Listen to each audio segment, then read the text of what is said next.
안녕하세요. 세상이 참 좋아졌습니다.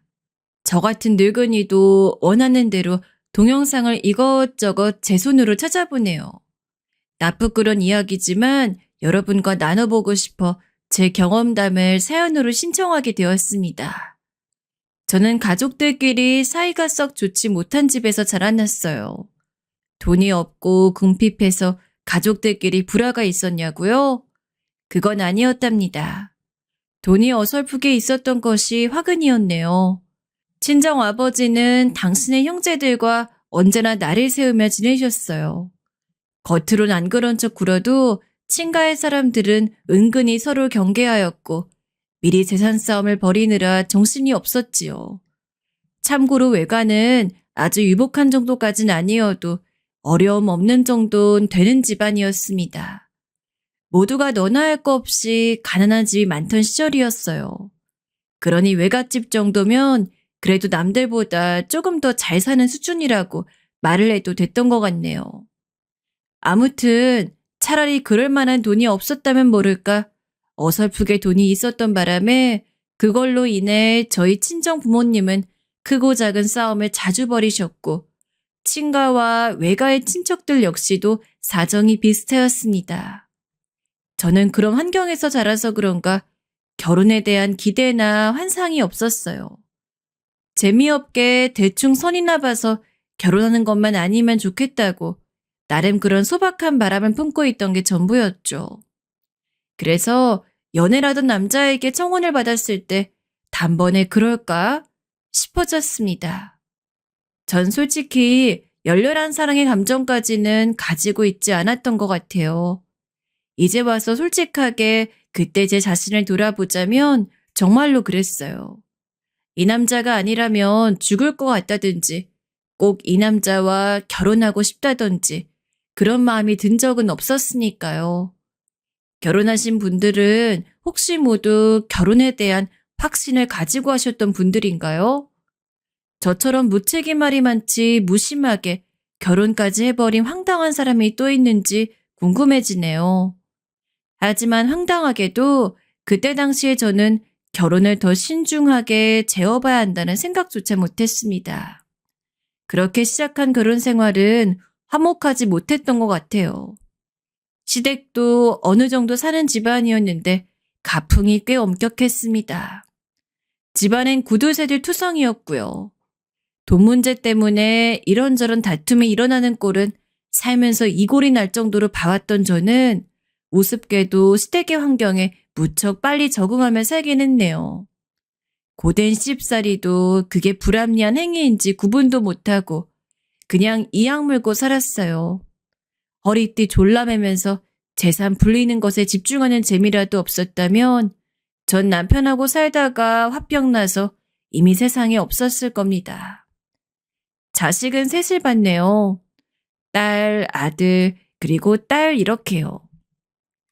큰딸은 공부를 외국에서 했고 결혼도 외국에서 했습니다. 1년에 10달을 외국에서 살았죠. 작은 딸은 저희 남편이 세상을 떠나기 전에 점찍 얻은 사위하고 연을 맺었습니다. 사위는 집안이 대대로 작게 공장을 운영해 왔는데 경제적으로 유복한 편이었어요. 그리고 아들은 적당히 좋은 대학 나와서 괜찮은 회사에 들어가면 지내다가 사귀던 여자하고 결혼했습니다. 이때 아직 남편이 살아있었는데 보잘것없는 집안의 여자하고 결혼하지 말라며 아들을 혼냈었어요. 하지만 결혼을 막지 못했죠. 왜냐하면 며느리가 임신 상태였으니까요. 아들과 며느리는 결혼했고 뒤이어 남편이 병으로 세상을 떠났고 저는 충청도 아랫자락의 고즈넉한 동네에서 조용히 지냈습니다. 참고로 저는 땅이며 집이며 다 제 것이었고요. 자식들 내외하고는 적당히 왕래하며 살았어요. 그렇게 생각했죠. 그런데 어느 날 며느리가 저에게 자기들 서울 집으로 놀러 오라고 먼저 말을 해온 거예요. 새치마다 못해서 가끔은 뻣뻣하게 느껴지는 사람이 바로 내 며느리인데? 어머니 대체 무슨 바람이 불어 이러지? 나를 초대한다고? 한 번도 없었던 일이었기에 의아했죠. 제가 미지근한 반응을 보이자 며느린 제 차저에게 서울 집으로 와 며칠 지내라며 졸라댔습니다. 그래서 전 못 이긴 척 따라주기로 했죠. 그렇게 며칠 뒤 전 서울에 도착하였고 버스에서 내리자마자 며느리에게 전화를 걸었어요. 어머마, 나 이제 도착해 내렸다. 희한하게 도착 예정 시간보다 살짝 이르게 도착했구나. 원래 고속버스가 더 늦게 도착하는 것도 아니고 이르게 도착하기도 하고 이런 거니? 기차 안 타고 버스 타길 잘했네. 너는 어디에 있니? 혹시 아직 터미널에 안 도착한 건 아니겠지? 그럴 리가요. 저 일찍 도착해서 진작에 어머님 기다리고 있었어요. 벌써 한참 됐는걸요? 지금 계신 위치가 어떻게 되세요? 제가 그쪽으로 갈게요. 터미널에 사람이 너무 많아서 어머니 함부로 이동하시면 더 엇갈릴 것 같아요. 그래? 네가 웬일로 늦장도 안 부렸을 뿐더러 한참 전에 도착을 했다니? 뭔 바람이 불어 그런담? 내가 어디에 지금 서 있는지 모르겠고 옆에 있는 것들을 읊어줄 테니까 네가 알아서 올 수 있겠어? 저는 저와 가까이에 있는 것들을 알려주었고 잠시 후에 며느리는 제가 서 있는 지점으로 인파를 뚫고 다가왔습니다. 환하게 웃으면서 저를 맞아준 며느리는 제가 들고 온 짐가방부터 얼른 자기가 낚아채듯 가져가 대신 들더라고요. 저는 그게 별로 안 무거워서 직접 들어도 된다고 하였으나 며느리는 극구 사양하며 저를 이끌었습니다. 그날따라 그런 건지 터미널의 인파가 대단했어요. 제가 일찍 와서 보니까 단체 여행객들도 꽤 많은 것 같더라고요. 평일 이 시간대인데 터미널이 왜 이렇게 붐비나 싶더라니 그럴 만한 이유가 있었던 거죠. 어머님, 오시자마자 너무 정신 없으시죠? 얼른 저희 집으로 모실게요. 터미널이라서 앞에 택시 많으니까 하나 잡아 타면 돼요. 아이 그렇구나. 아이 근데 어머마, 너 혹시 살이 좀 내렸니? 어쩐지 볼두덩이가 이전에 봤을 때보다 작아진 것 같고 몸도 왠지 야위어 보이고 그간 어디 아프기라도 했어? 네? 아, 아니에요. 아픈 건 아니었고요. 그냥 좀 다이어트를 했어요. 생각해보니까 제가 결혼하고 나서 살이 꽤 많이 쪘더라고요. 이러다가 한도 끝도 없이 살이 오를 것 같아서 마음먹고 다이어트를 해봤어요. 그래서인지 저 지금 왠지 원피스도 몸에 잘 받는 것 같지 않아요? 원래는 딱 맞았던 옷인데 지금은 품이 넉넉해져서 입기도 편하네요. 그런 거였니? 난 네가 딱히 살쪘다 느낀 적이 없었는데 원래는 날씬했고 지금은 말랐구나. 너무 그렇게 미용만 중요시하다간 건강 망칠라. 남편도 챙기고 자식도 챙기고 열심히 그러려면 네가 힘이 있어야지. 적당히 잘 챙겨 먹어. 손모가지가 뼈만 남아선 가방 들게 하는 게 내가 미안할 정도네. 제가 슬쩍 너스레 떨었는데 며느린 그저 해사하게 웃고 말더라고요. 택시 앞으로 가면서 저는 암만 해도 며느리가 제가 알던 모습과는 다르게 구는 것 같다고 생각을 했습니다. 왜냐하면 첫째로 며느린 튀게 옷을 입는 사람이 아니었어요. 그런데 터미널에 저를 마중 나오면서 흰색, 빨간색이 화려하게 섞인 원피스를 입고 왔단 말이죠. 둘째로 살이 쏙 빠진 것도 그렇지만 말을 수다스럽게 자꾸 하려고 드는 초조한 기색이 낯설었습니다.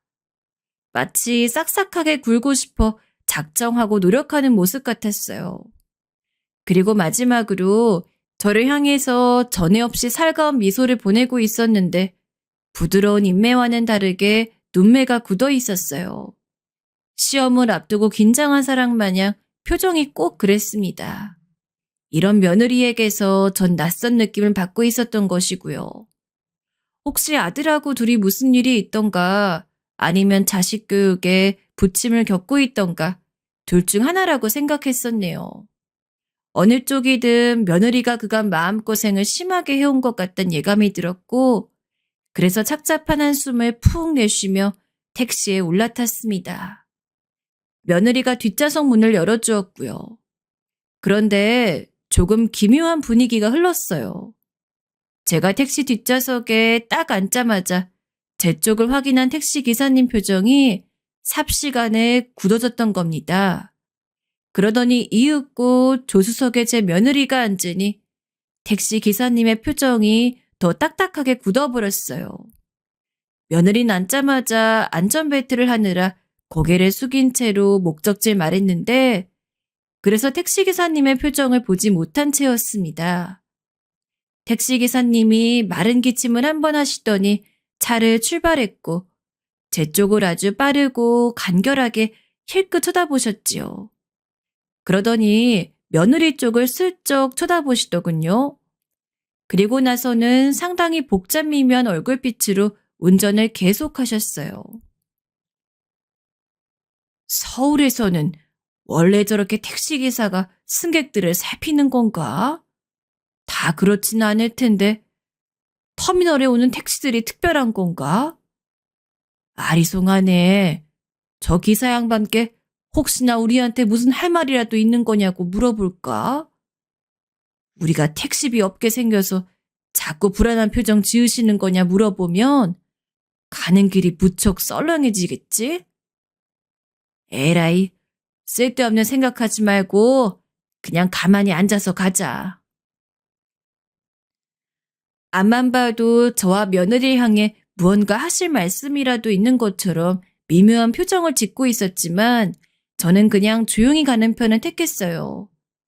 조수석의 며느리는 저에게 열심히 웃으며 제잘거렸던 모습은 금세 어디 가고 아무 소리도 안 내면서 가고 있었거든요.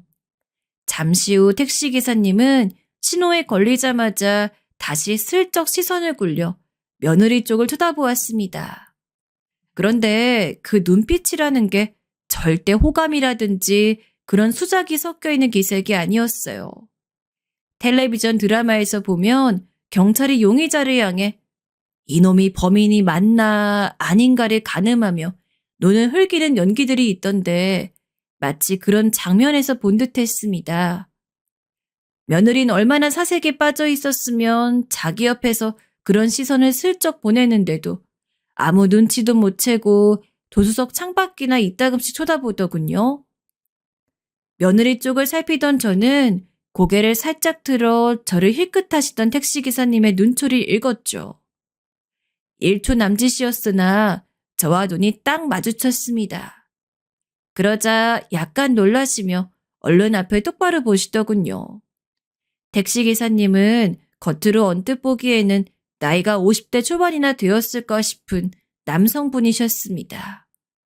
이런 양반이 대체 저나 며느리에게 무슨 볼일이 있으실까 싶어서 전 침묵을 깨버렸어요. 저기요, 기사님. 혹시 저희 얼굴에 뭐라도 묻었나요? 운전하시다가도 눈짓을 주시길래 저나 며느리가 발견하지 못한 얼굴에 뭐 묻은 거라도 있나 싶어서요. 예? 아닙니다.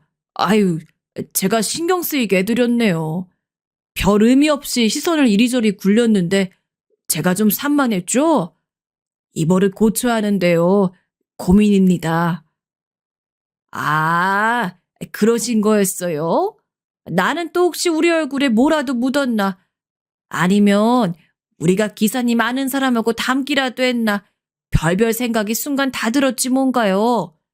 별거 아니라니 그냥 싱겁게 웃고 넘길 일이었네요. 너그럽게 여겨주셔 감사합니다. 그런데 두 분은 그러면 시어머니와 며느리 관계 되시는 거네요? 네, 저는 지방 사는데 이번에 며느리가 저보고 꼭 좀 놀러 오라 그래서 오늘 이렇게 올라온 거예요. 시험이 귀찮아하지 않고 서울로 놀러 오려고 불러주니 나같이 며느리 복 크게 받은 사람도 별로 없을 겁니다. 기사님은 결혼해서 자식 보셨어요? 저는 부끄럽게도 장가를 늦게 든 바람에 아직 큰애가 중학교 다닙니다. 한창 사춘기 말썽 부릴 때라 교육시키기 이만저만 힘든 게 아니에요. 이래서 애 낳고 키울 생각 있으면 결혼을 일찍 하라고 하는 건가 봅니다. 자식들과 에너지가 안 맞아요. 체력이 부족한 게 스스로 느껴지더라고요.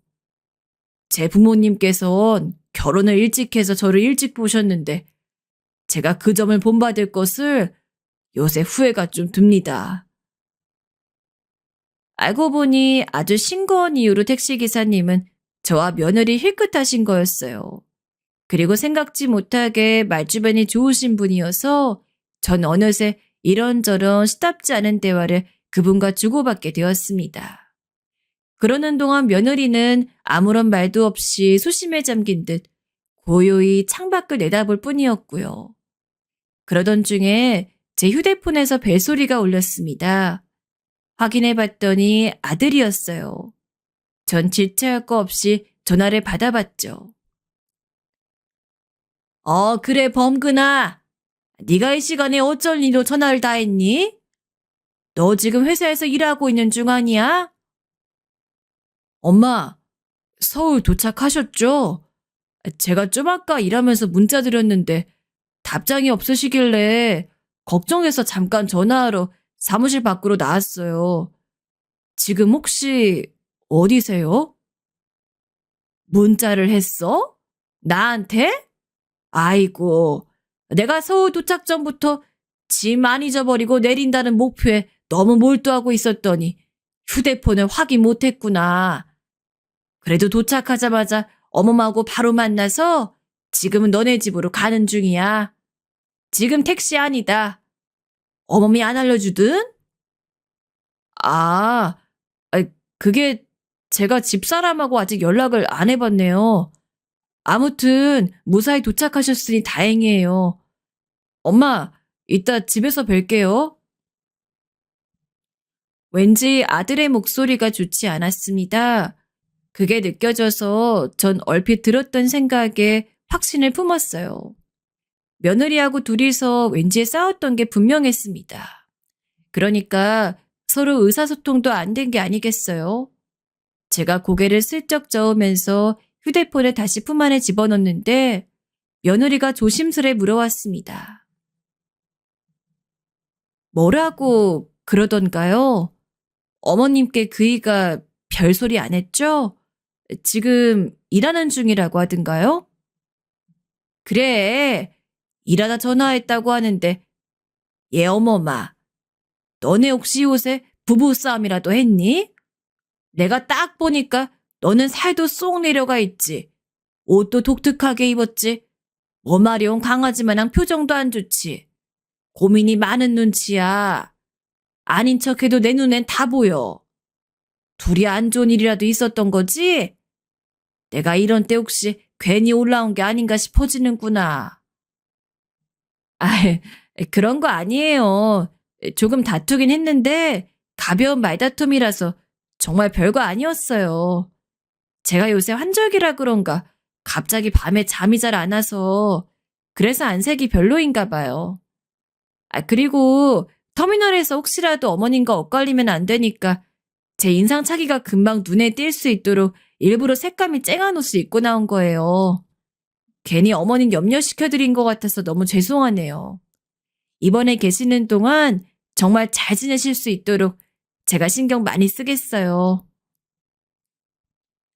너 신경 쓰이게 하려 온 거 아닌데 말이나마 고맙다. 내가 기분을 내줘야지. 이 천하의 구두쇠가 웬일로 지갑 좀 열어야겠구나.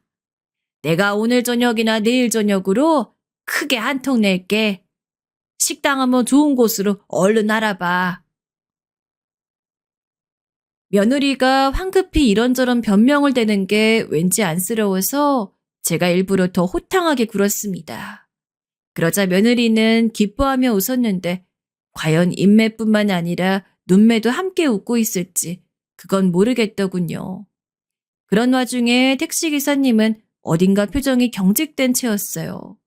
그러더니 이렇게 말씀을 하시더라고요. 이런 질문 너무 사적이고 실례일 수도 있지만 어르신께서는 평소에 돈을 잘 안 쓰시나 보죠? 구두쇠라고 칭하시길래요. 갑자기 좀 궁금해졌습니다. 내 딴엔 절약정신 좀 투철하게 발휘하고 산다고 여기는데 남들이 하도 나한테 구두쇠 양반이라고 부른 적이 많아서 그냥 나도 내가 구두쇠겠거니 하고 삽니다.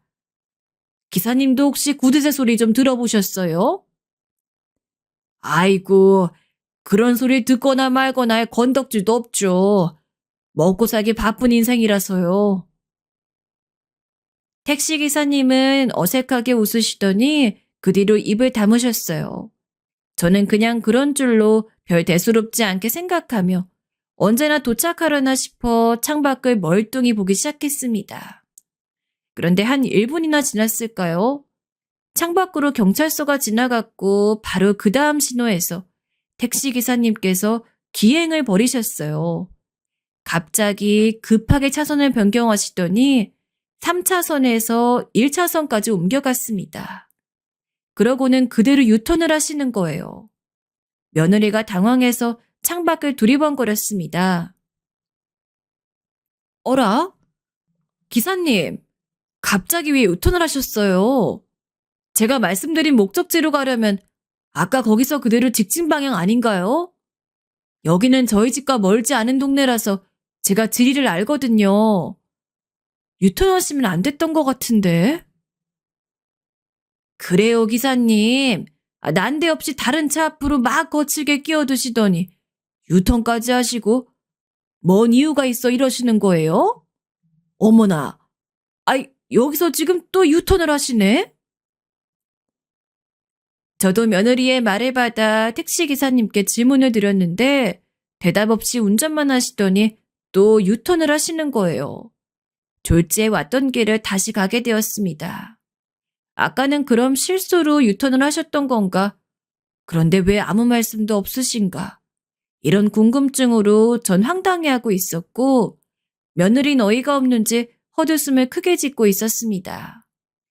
제가 익히하는 며느리의 모습이란 바로 그런 거였죠. 아무튼 전 다음 순간에 기절할 듯 놀라고 말았어요. 택시는 왔던 길을 그대로 답습하려던 게 아니었습니다. 유턴은 실수가 아니었어요. 유턴을 한 이유는 아까 지나쳤던 길에 진정한 목적지가 있었기 때문이었습니다. 택시가 재빠르게 경찰서 앞으로 진입을 하는 모습에 제 입이 떡 벌어졌습니다. 웬 경찰서란 말입니까? 저와 며느리의 질문에도 묵묵부답으로 운전해서 여기로 들어오신 택시기사님의 태도가 갑자기 무섭게 느껴졌어요. 경찰서에 자수하실 게 있어 이곳으로 택시를 몬 건가 싶었습니다. 제가 그런 추측을 하는 사이 며느린 따져 묻고 있었지요. 지금 이게 뭐 하시는 거예요? 가라는 곳은 안 가고 왜 엉뚱한 곳으로 오셨어요? 화장실이 급하셨던 것이라 해도 승객한테 양해도 안 구하고 이러시는 거 아니죠? 아, 짜증나. 뭐 이런 택시가 다 있어. 어머님, 저희 다른 거 타고 가요. 제가 이런 정신 나간 택시 말고 서비스 좋은 콜택시 따로 부를게요. 며느리가 확 짜증을 내며 소리를 질렀고 조수석에서 먼저 내렸습니다. 바로 저를 따라 내리게 하려는 건지 제가 앉은 뒷좌석 문으로 손을 뻗어왔고요. 그런데 달칵 소리만 손잡이에서 날 뿐 문이 열리진 않았습니다. 문이 열릴 것으로 기대하고 내릴 채비라던 제가 당황해서 반사적으로 택시 기사님 쪽을 쳐다봤죠. 택시 기사님이 안에서 잠근 거였어요. 며느리가 신경질적으로 창문에 대고 똑똑 두들기며 저보고 내리란 표시를 했던 바로 그때였습니다. 안 됩니다, 어르신. 잠깐만요.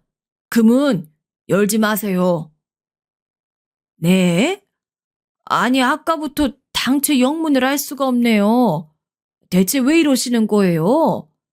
기사님, 혹시 점심이라도 잘못 드셨어요? 난 내려볼 테니까 아무튼 택시 이야기는 며느리하고 마치세요. 제가 저렇게 확답지가 나서 과연 돈을 맞게 쳐줄진 모르겠지만요. 잠깐만, 제 얘기 듣고 내리세요. 어르신, 지금 며느리 따라가시면 안 돼요. 그대로 가셨다간 어르신 잘못되실 수 있단 말입니다. 제가 괜히 경찰서로 온 게 아니에요. 제가 뒷좌석의 잠금을 손으로 열려던 바로 그 찰나에 들려온 다급한 외침이었습니다. 그 순간 자동으로 온몸에 소름이 훅 끼치더군요. 제가 대체 뭘 들은 건가 싶었어요. 너무 놀라서 멍하게 택시기사님을 쳐다봤고 며느린 다시 조수석문을 열어보려다가 안에서 그새 잠겨있는 것을 확인하고 약이 올라 발에 동동 구르고 있었습니다. 저한테 빨리 내리라면서 며느리가 눈을 무섭게 부릅뜬 채로 창문을 손으로 두들겨댔어요. 터미널에서 저를 마중 나왔던 그 모습과는 판이하게 다르더군요. 전 얼른 기사님을 쳐다봤습니다. 빠른 설명을 요구하는 것이었는데요. 그러자 숨을 고르고 나신 택시기사님께서는 아주 놀라운 이야기를 저에게 해주셨어요. 터미널에 계셨던 건 목적지가 터미널이었던 승객을 태워오셨기 때문이라고 했어요. 그 여자 승객은 택시 트렁크에 자기 짐을 실어놓은 상태였고요. 터미널에 도착해서 택시기사님은 승객의 짐을 트렁크에서 꺼내기 위해 차에서 내리셨습니다. 그러자마자 웬 목소리가 귀를 잡아채더래요. 왜? 내가 못할 것 같아? 아니야. 난 한다면 하는 사람이야. 나도 참은 만큼 참았어. 이제 벼랑 끝에 몰렸고 내 손으로 결단 내릴 거야. 솔직히 어머님, 이만하면 사실 만큼 사신 거 아니야? 그런데 아직도 탐욕스럽게 재산 양손에 꽉 쥐고서 어느 한쪽 손에도 힘을 안 풀려고 하시는 거 더 이상 못 봐주겠어. 집으로 모시자마자 내가 알아서 할 테니까 당신은 가만히 있어. 내가 다 준비해 왔으니까 용기도 배짱도 아무것도 없는 당신은 여태까지 그랬던 것처럼 그냥 가만히 있으라고. 그게 당신이 가장 잘하는 거니까. 택시기사님이 희한하리만치 귀에 정확하게 꽂히는 그 음성을 찾아 고개를 두리번거렸는데 찾는 건 어렵지 않았다고 합니다. 왜냐하면 눈에 띄는 색의 옷을 입고 있었으니까요. 네, 누군가와 통화하며 신경질적으로 외쳤던 그 목소리의 주인공은 바로 제 며느리였던 겁니다. 택시기사님께선 아무래도 들려온 내용이 너무 심상치 않다고 생각을 하셔 계속 그쪽으로 귀를 열어두셨고 일부러 승객의 짐도 천천히 꺼내셨다고 해요. 며느린 통화를 끝내기 전 거듭 나 진짜 작정했다. 오늘이 날이다. 다 끝내고 싶다. 이런 말들을 힘주어서 뱉었다고 합니다. 그러더니 통화를 끝내자마자 짜증스런 비명을 지르면서 터미널 건물 안쪽으로 빠르게 가버렸던 거예요. 택시기사님께선 영 찜찜한 기분으로 택시에 올라타셨고 순서를 기다렸다가 드디어 승객을 받는 차례가 오셨을 때 놀랍게도 그 구상한 내용을 뱉었던 주인공인 제 며느리가 택시로 다가온 것을 보신 거예요.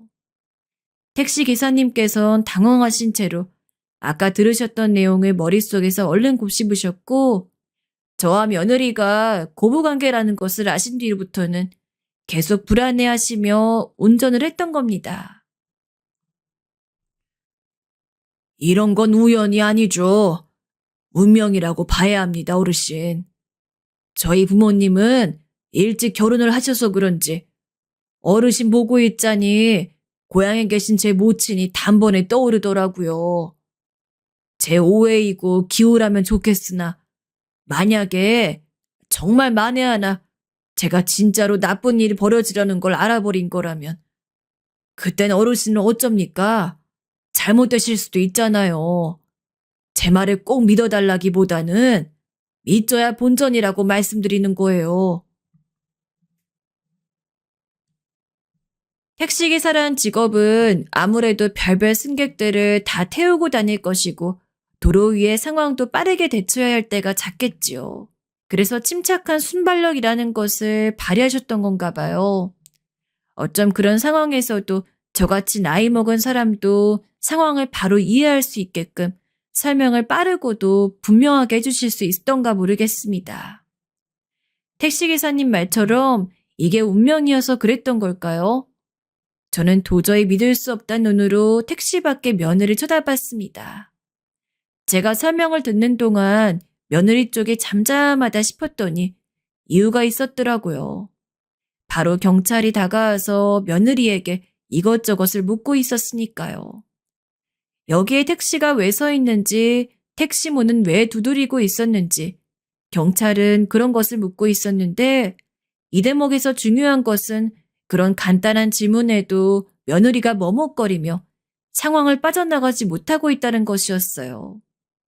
마치 택시기사가 이상하다고 얘기를 했다가는 경찰 조사를 함께 받게 되어 자기의 들키고 싶지 않은 부분까지 드러나게 될까봐 그런 경우까지 염두에 둔 것 같았습니다.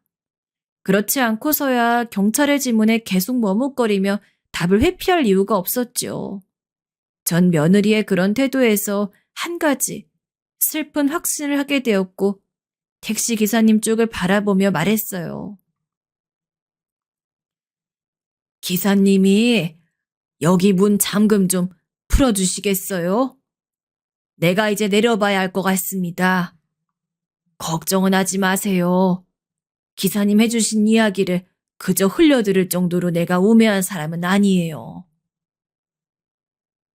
차분하게 웃음을 지어 보이자 택시기사님께서는 한숨과 함께 잠금을 풀어주셨고 저는 드디어 제 손으로 그 문을 열고 내렸습니다. 그러자 며느리가 아주 혼란스러운 얼굴로 저를 쳐다보더라고요. 제가 내리지 못하도록 택시기사님께서 만류하며 외치시는 걸 며느리도 이미 다 눈치를 챈 뒤였으니 제가 어떤 생각을 하고 있는지 그걸 불안해하는 것 같았어요. 키가 훤칠한 경찰이 저에게 혹시 무슨 일 있으신 거냐고 물어왔고 전 눈으로는 여전히 며느리 보며 경찰에게 대답했습니다.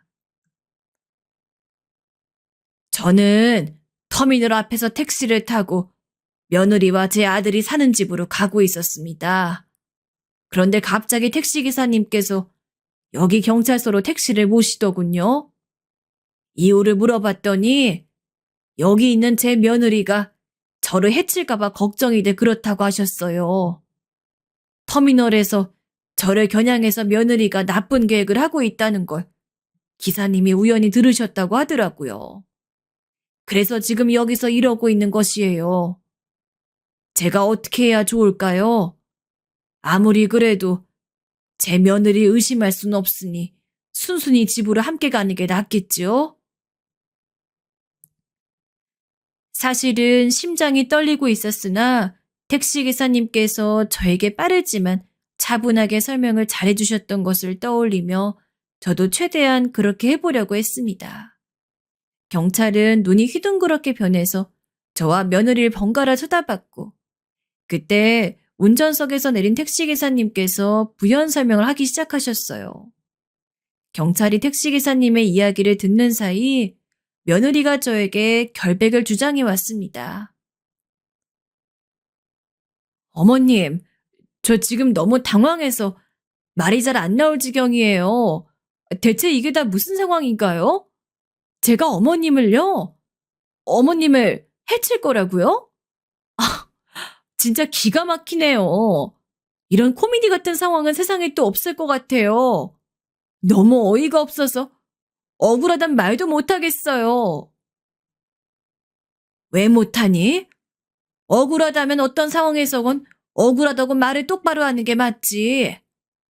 어머마, 난 너를 당연히 믿고 싶은데 네가 왜 이렇게 미심쩍게 나오는지 나는 그게 이해가 안 되는구나. 네가 거울을 볼 수 있다면 지금 네 얼굴이 얼마나 초조해서 환장한 상태인지 확인할 수 있을 텐데 말이야. 제가 그렇게 말하자 며느린 소름이 돋는 듯 몸을 크게 움찔거리더니 이윽고 불안한 표정으로 택시의 창문을 바라보더군요. 썬팅이 돼 있는 창문은 어느 정도 거울의 역할을 해주었습니다. 불안하게 다가가서 그걸 쳐다보니 결과물이 어땠겠나요? 당연히 불안해서 어쩔 줄 모르는 얼굴이 그 안에 담겨 있었지요. 며느리가 얼른 뒷걸음질을 치더니 자기는 아무 잘못 없다면서 고개를 젓기 시작했습니다. 그때 경찰이 심각한 얼굴로 저에게 가까이 다가오며 묻더라고요. 어떻게 하시길 원하냐는 이야기였습니다.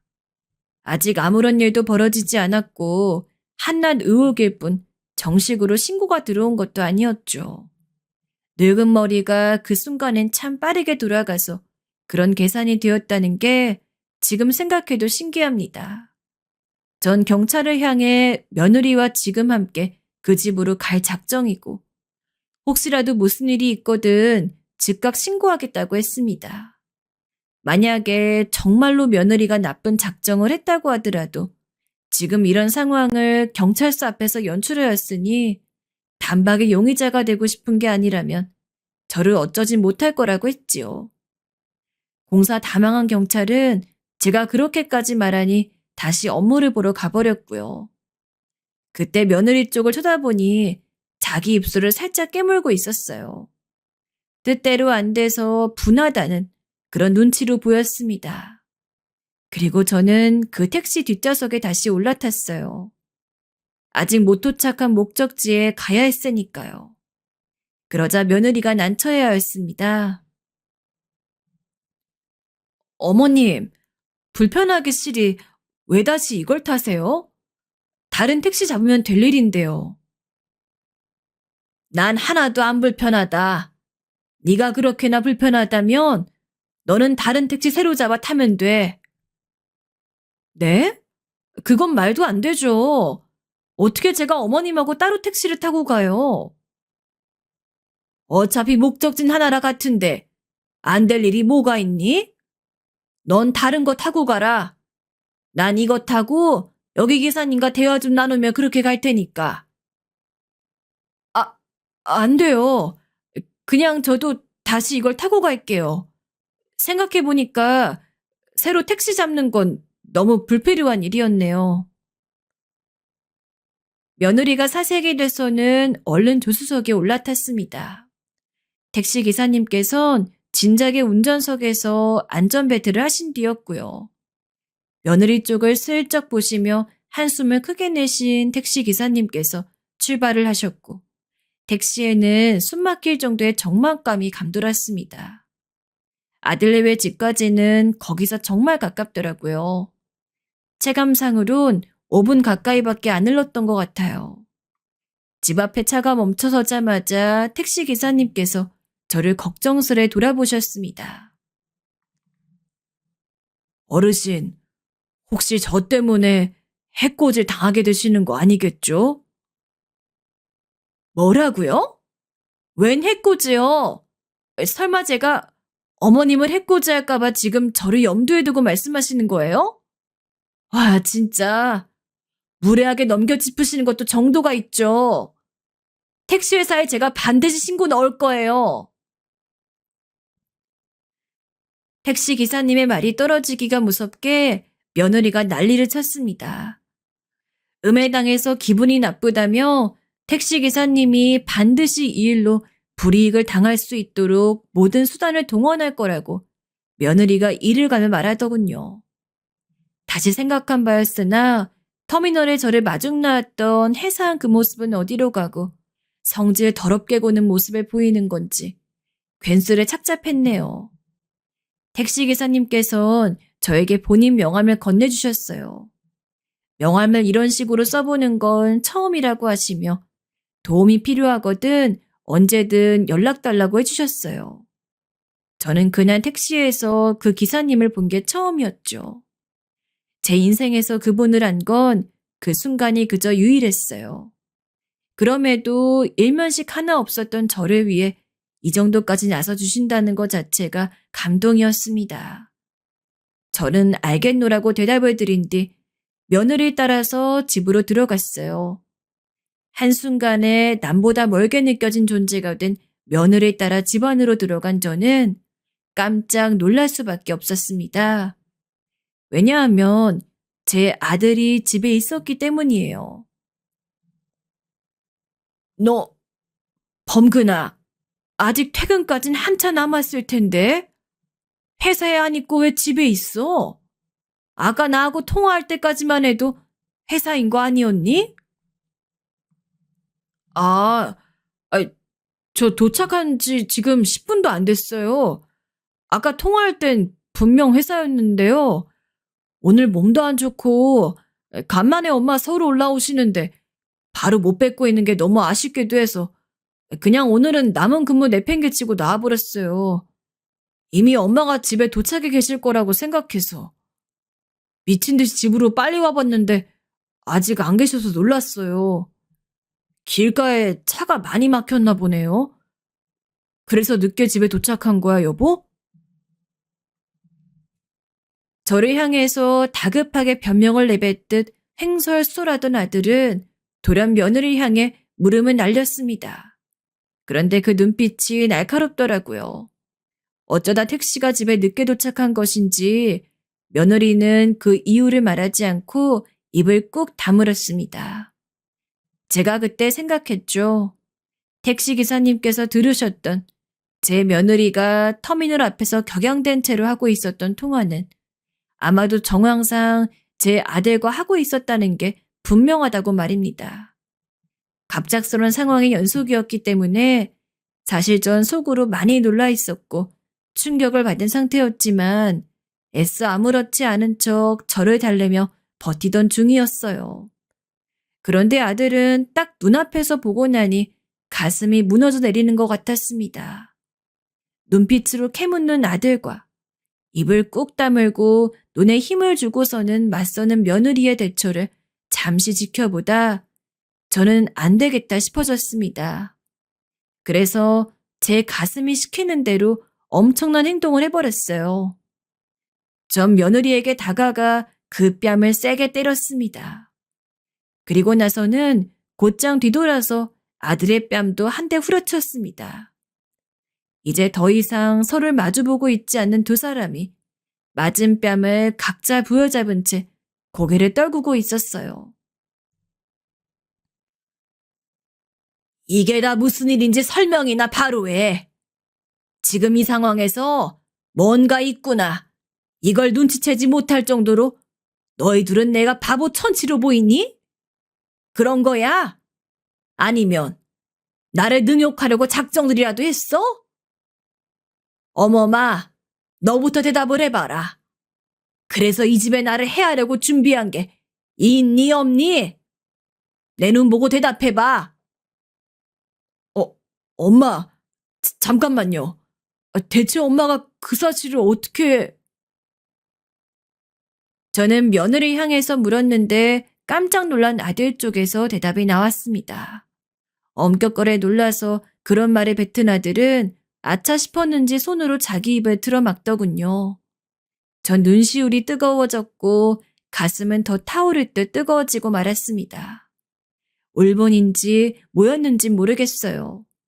그냥 갑자기 막 미칠 것 같더라고요. 며느린 자기 입술을 곧 피를 낼 것처럼 아주 꽉 깨물고 있었고 저는 그 모습을 보니 더욱 미치겠어서 성큼성큼 집안을 활보해대며 뭐라도 찾아내려고 굴었습니다. 아들은 자기가 다 설명하겠다며 저를 붙잡으려 했고 저는 그걸 뿌리치며 집안 곳곳에 뒤졌어요. 그런데 문득 부엌에 식탁에 올려져 있는 것들이 보이더군요.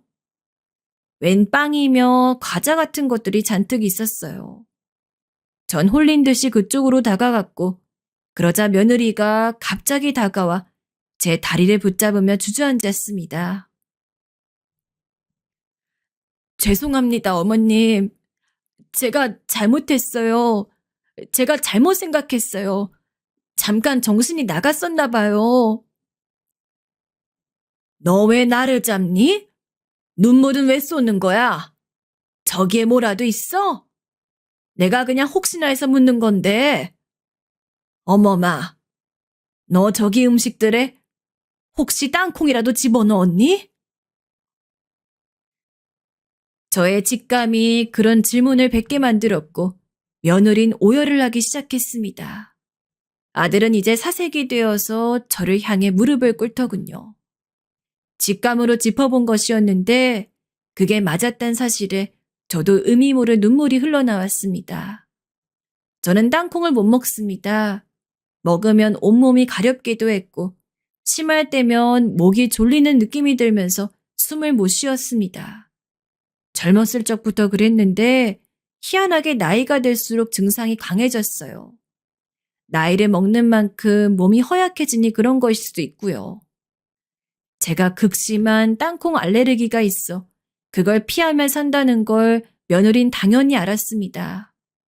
그럼에도 살펴보니 모든 빵 종류에 교묘하게 땅콩을 빻아서 가루를 낸 것들이 섞여 있었더라고요. 그런 짓을 했더라고요.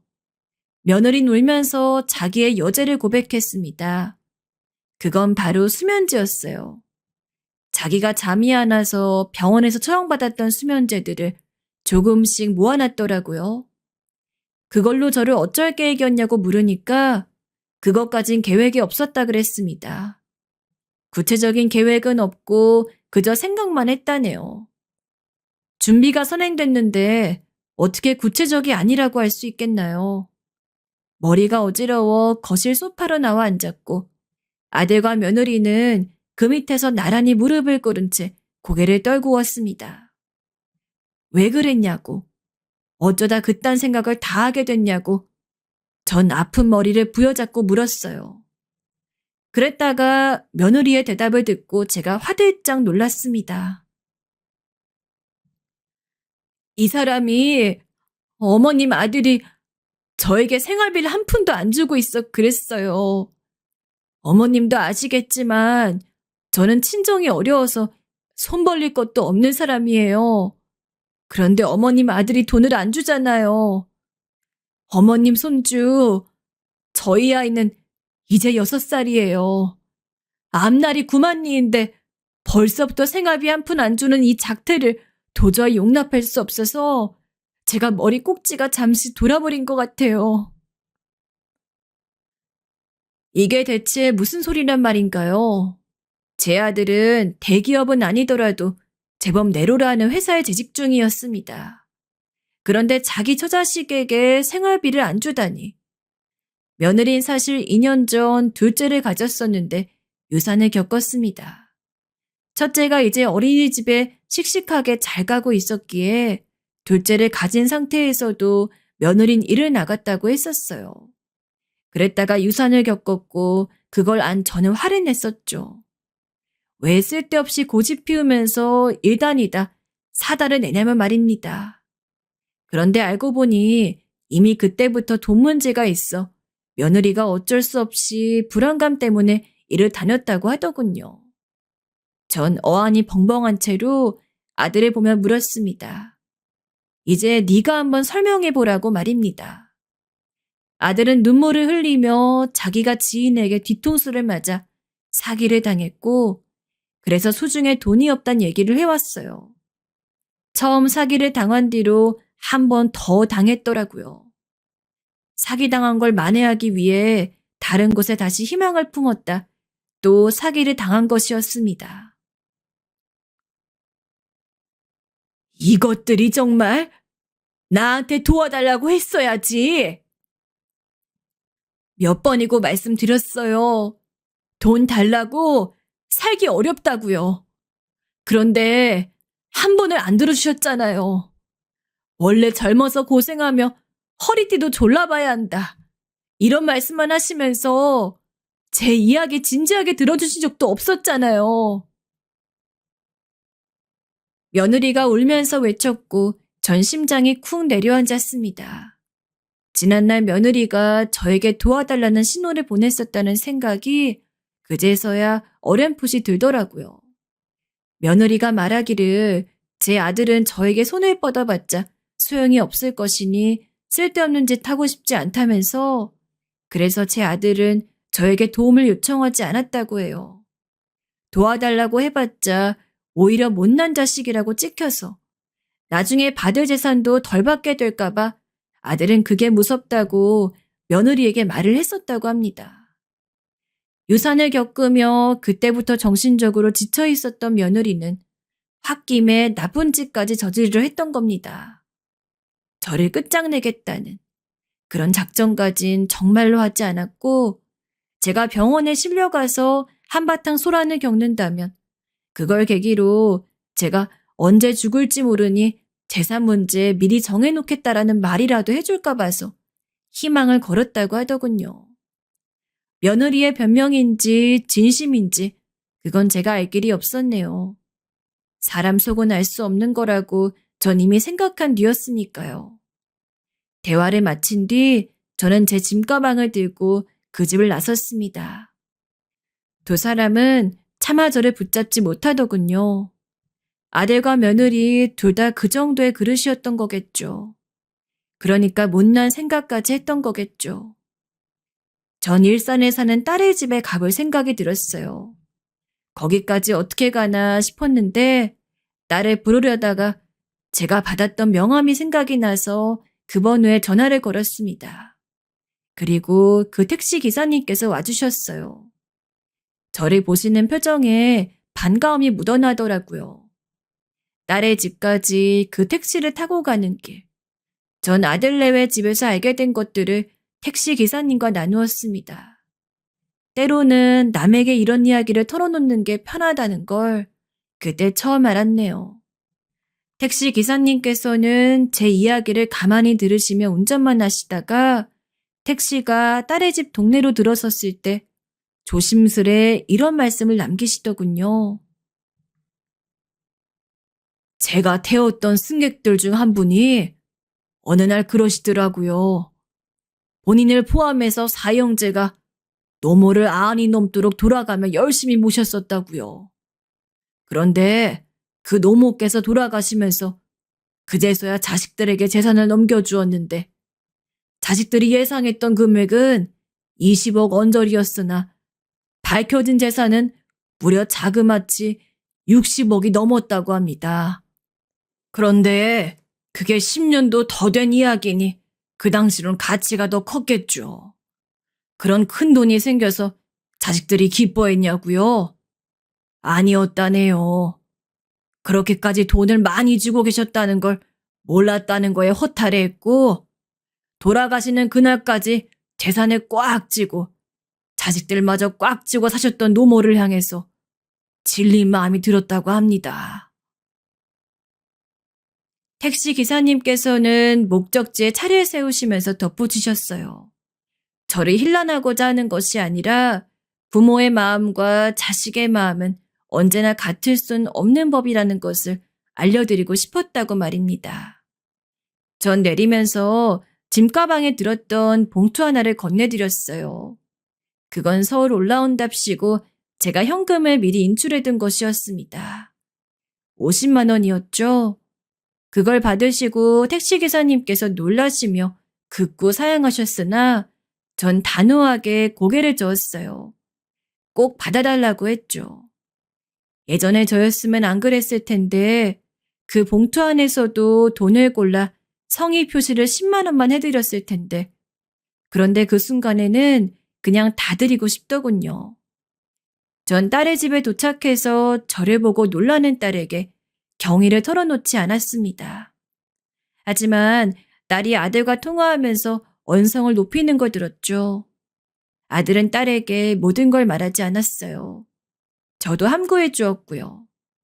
아들과 며느리는 몇 달 뒤에 이혼을 했습니다. 손주는 며느리가 키우는 것으로 했죠. 아들은 자기 아이를 빼앗길 수 없다고 했으나 전 아이가 엄마와 사는 게 낫다며 며느리의 편을 들어주었네요. 며느리는 그런 저에게 고맙다고 인사하며 휴대폰 너머로 흐느꼈습니다. 양육비는 걱정하지 마라. 그건 내가 내 돈으로 다달이 지급해 줄 테니까 넉넉히 줄 거야. 어머님, 너무 감사합니다. 죄송하고 감사해요. 무슨 말씀을 드려야 할지 모르겠어요. 생활비 걱정하며 살지 않게 내가 그렇게 해줄 테니 대신에 아이만 가끔씩 나한테 보여주면 돼. 네가 편하게 시간 될 때, 그럴 때. 아주 가끔씩 아이 보여주러 오는 거, 그것만 좀 해줄 수 있겠니? 네, 당연하죠. 물론이에요. 할 수 있습니다, 어머님. 앞으로 정신 똑바로 차리고 아이와 잘 살겠습니다. 며느리의 울음소리에서 그 가슴에 박힌 응어리가 느껴졌던 것 같아요. 제가 몰랐던 결혼 생활에서 며느리는 제 아들과 늘 힘들었던 거겠죠. 결혼 생활을 이어가면 이어갈수록 며느리 메말라갔던 모양이었습니다. 그런 일을 겪은 이후로 전 제가 가지고 있는 것들을 너무 꽉 쥐고 있지 않기로 했어요. 조금 더 느슨하게 살아보고자 했죠. 어차피 자식들은 제 마음대로 안 되고 저는 천년만년 살기는커녕 100년도 못 채우다 세상을 떠날 테고. 그러니 굳이 아등바등거리며 살아봤자 그게 바보 같은 짓이란 생각이 들었네요. 실컷 나이가 들고 나서야 겨우 이 정도의 깨달음을 얻었으니 제 자신이 참 부족한 사람인 것 같아서 이런 생각만 하면 요즘도 그냥 피식 웃음이 나오곤 합니다. 그래도 그럭저럭 잘 살고 있어요. 아들은 이혼 후에 이사도 했고 이직도 했습니다. 그리고 딸의 강력한 권유에 정신과를 다녔는데 알고 보니 아들도 정신적으로 많이 약해져 있었더라고요. 상담받고 약 먹고 그러면 좋아졌어요. 시간이 흐른 지금은 꽤 의젓한 분위기까지 내고 있네요. 며느리도 전보다 확실히 잘 지내는 중이고 손주는 많이 커서 사춘기 왔다고 제법 반항도 하고 그런답니다. 차마 어디 가서 꺼내지 못하는 제 이야기 이렇게나마 털어놓아 보니 속이 후련하기도 하네요. 앞으로 흘러가는 대로 더 잘 살아봐야죠.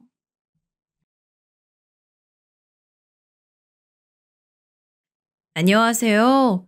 최근 너무도 비참한 일을 겪고 살아가고 있는 한 남자입니다. 얼마 전까지도 모든 걸 내려놓고 겨우겨우 숨만 붙은 채로 살고 있었는데 다행히 친구의 도움으로 어찌어찌 일어나 보려 하고 있습니다. 오늘은 세상에 제 이야기 한번 남겨보려고 글을 쓰게 되었습니다. 우선은 제 못생긴 외모 이야기부터 해야겠네요. 지금이야 어느 정도 자기를 객관적으로 바라볼 줄 알지만 어렸을 적엔 그게 아니었어요. 가사춘기가 되면서 외모에 관심이 생겼을 때에는 저도 이만하면 괜찮지 않나 하는 생각을 하곤 했죠. 그런데 남이야 뭐라 하든 보통 가족은 외모 갖고 뭐라 안 하잖아요. 그런데 제 어머니는 가끔 저를 보시면서 우울한 표정으로 할머니 닮아서 코도 낮고 못생겼다고 말씀하시곤 했어요. 전 아무렇지도 않은데 그러니까 사람이 괜히 기가 죽더라고요. 자신감도 떨어지고요. 중학교 때는 말도 좀 더듬고 행동도 어눌하고 그랬거든요. 그러다 중학교 2학년 때 저를 지독하게 괴롭히던 같은 반 녀석이 하나 있었어요. 야, 넌 어떻게 얼굴이 그렇게 생겼냐? 아유, 네 얼굴 보면 밥맛이 확 떨어져. 저만 보면 밥맛이 떨어진댔나? 아무튼 다른 반 애들까지 합세해서 왕따를 시켰습니다. 다들 절 보면 못생겼다고 손가락질을 했고 식판을 엎어버리거나 체육복을 숨기며 저를 괴롭혔어요. 너무나 서럽고 서글펐지요. 전 매일 학교 운동장 뒤에서 엉엉 울며 그 서러움을 달래야 했습니다. 그렇게 한 1년 정도 괴롭힘을 당하다 그 사실을 아버지가 알게 되었어요. 성민이, 너 왜 울고 있냐? 아버지, 전 아버지를 보다 왕따를 당하고 있다는 사실을 말씀드렸고 아버진 학교를 찾아가 교무실을 엎어버리다시피 난리를 치셨습니다. 그놈들 당장 나오라 해요. 우리 아들 괴롭힌 놈들 말입니다. 부모도 부르세요. 아버지는 그 아이들의 부모님들까지 불러서 호통을 치셨어요. 그 후에는 아무도 저를 괴롭히는 애들이 없었어요. 저희 아버지가 무서워 다들 절 피해갔지요. 절 괴롭히는 친구들이 없으니 그때서야 저도 좀 살 것 같았습니다. 아이들이 저와 여전히 놀지 않으려 했기에 외롭긴 마찬가지였지만 괴롭힘을 당하지 않는다는 사실만으로도 안심이 되었습니다. 고등학생이 되어선 공부에 전념했어요. 말 그대로 끈질기게 공부했습니다. 사실 제 의지라기보단 부모님이 성화를 부린 탓이긴 하지만요. 어쨌거나 열심히 하다 보니 아이들 사이에서 중학교 때 못생기고 지저분해 보이는 아이에서 수학을 잘하는 아이로 이미지도 바뀌었습니다. 그러면서 자신감도 조금씩 붙었고 친구들과도 잘 지내게 되었어요. 그런데 제 외모가 심각하게 못생겼다는 걸 깨달은 것은 고등학교 2학년 때였어요. 어느 날 친구가 와서 그러더라고요. 여자애들이랑 이야기를 하다가 나온 말인데 대학교 가서도 절대 연애 못할 남자애로 제가 뽑혔다고요. 친구 녀석은 뭐가 그리 우스워 죽겠는지 뒤집어지며 그 이야기를 하는데 이유가 충격적이었어요. 못생긴 것도 못생겼지만 평소 하는 짓이나 밥 먹는 것만 봐도 여자애들이 보기엔 혐오스럽다는 거예요. 물론 제가 생각해도 스스로가 산만하긴 했어요. 어렸을 적부터 집 분위기가 자유로워 집에서 그런 걸 배우지 못한 것도 있고 평소에 침착하지 못하고 좀 허둥지둥 하는 것도 있었고요. 그것 때문에 같이 어울리는 친구들한테서 비위상한다는 소리를 듣거나 비웃음을 산 적이 종종 있었으니까요. 그래도 그렇지 남 없는 데서 대학교를 가도 연애를 하네 못하네 하는 건지 정말 화나더라고요. 너무하다 싶었습니다. 더 열받는 건 그 이야기를 학원 선생님한테 했더니 그 사람도 거기에 동의하더라고요. 자기 같아도 나랑 밥 먹기 싫다면서요. 우스갯소리로 하신 말씀인 것 같았지만 어린 나이에도 상처가 되더라고요. 그러니까 그런 소리 듣기 싫으면 남 눈치도 좀 보고 조심스럽게 행동해. 정말 세상에 제 편이 하나도 없다는 생각이 절로 들었습니다. 저희 집 돈 받고 부리는 학원 선생님마저 대놓고 그런 소리를 하니 기가 막힐 수밖에요. 아무튼 친구들 사이에서 제 이미지가 쓰레기라는 것만 알고 저는 그냥 공부에만 몰두했습니다. 그때만 해도 그저 아버지 말처럼 남자는 그저 능력이라는 것을 믿어 의심치 않았어요. 그렇게 열심히 공부만 했고 재수까지 한 끝에 결국 원하는 대학에 들어가게 되었습니다. 그런데 인정하긴 싫었지만 그때 고등학교 동창들이 했던 말이 괜한 말이 아니더라고요. 무슨 예언 비슷하게 되어버렸어요. 대학교에 들어왔을 땐 나름 괜찮은 학교를 다닌다는 자부심에 자신감이 넘쳤어요. 같은 과 애들 중에 마음에 드는 여자애들도 많았고요. 그런데 고등학교 때나 대학교 때나 저를 대하는 여자애들의 반응은 냉랭하기만 했어요. 일부러 마음에 드는 여자애와 함께 분위기 좋은 술집에 단둘이 가서 비싼 술도 마시고 했는데 이것들은 도대체 받아먹을 때만 고맙다 그렇지 그때뿐이었어요. 딱히 저랑 단둘이서만 어울리고 싶어 하지 않는 것 같더라고요. 저도 남성으로 어필하고 싶어 별짓을 다 해봤어요. 방학마다 열심히 운동해서 1년 사이 덩치도 엄청 키워봤는데 딱히 알아봐주는 사람도 없고 대학 생활인데 뭐라도 재능을 만들어 보고 싶어 연극부에도 가입해서 열심히 활동도 해봤어요. 제가 생각해도 참 열성적으로 잘한 것 같고 연극 끝날 때마다 칭찬도 많이 받고 주변에서 연기 실력을 축혀 세워주기도 했어요. 그러면 그때는 저도 기분도 좋고 저를 좋게 봐주는 여자들이 많구나 하고 기대를 하게 되었어요. 제 연기를 칭찬해주는 여자애들과 잘해보려고 연락도 따로 해보았는데 그냥 연극 끝나면 땡이더라고요. 다들 약속이 있단 핑계로 저를 슬그머니 피했습니다. 친구로선 괜찮지만 남자로선 별로란 거였죠. 알고 보니 저 때문에 환호하고 기뻐한 게 아니라 작품이 무사히 잘 끝나니까 기뻐한 거였어요. 그 정도 눈치도 없었으니 저도 참 이런저런 우환을 당해도 할 말이 없었어요. 그냥 제가 바보 같았습니다. 진짜 그깟 외모가 뭔가 하고 서글퍼져 술만 마셨지요. 물론 예전엔 여자애들이 했던 이야기처럼 외모만이 문제가 아닐 수도 있지만 제 생각엔 외모 때문인 것 같았어요. 그나마 대학 생활에서 건진 여자애라고는 제 단짝이라고 할 만한 친구가 하나 있었습니다. 저랑 과도 같았고 동아리 활동도 같이 하는 여자애였어요. 이 여자애도 저만큼이나 외모에서 답이 안 나오는 여자애였어요. 자주 어울려서 단둘이 밥도 먹고 서로 우울할 일 있으면 같이 술 먹으면서 위로도 해주고 그런 좋은 친구 사이긴 했는데 가끔씩 걔 얼굴 보고 있으면 여자애들이 날 보는 심정이 이런 건가 하는 탄식이 저절로 흘러나오곤 했어요. 성민아, 우린 왜 연애를 못할까? 그러게 말이다. 연애해보고 싶은데 남들은 다 연애한다는데 말이야.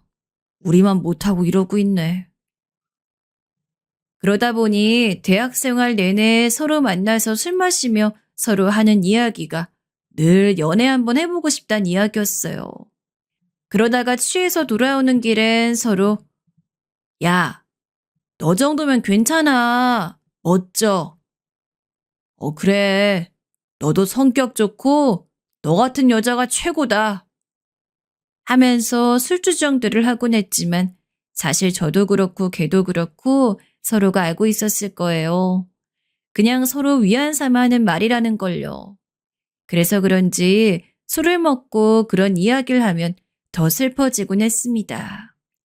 사실 여자애는 외모만 빼면 나름 성격도 괜찮고 다른 사람한테도 잘 맞춰주는 유쾌한 성격이라 가끔씩 걔랑 연애라도 해볼까 생각한 적도 몇 번 있었어요.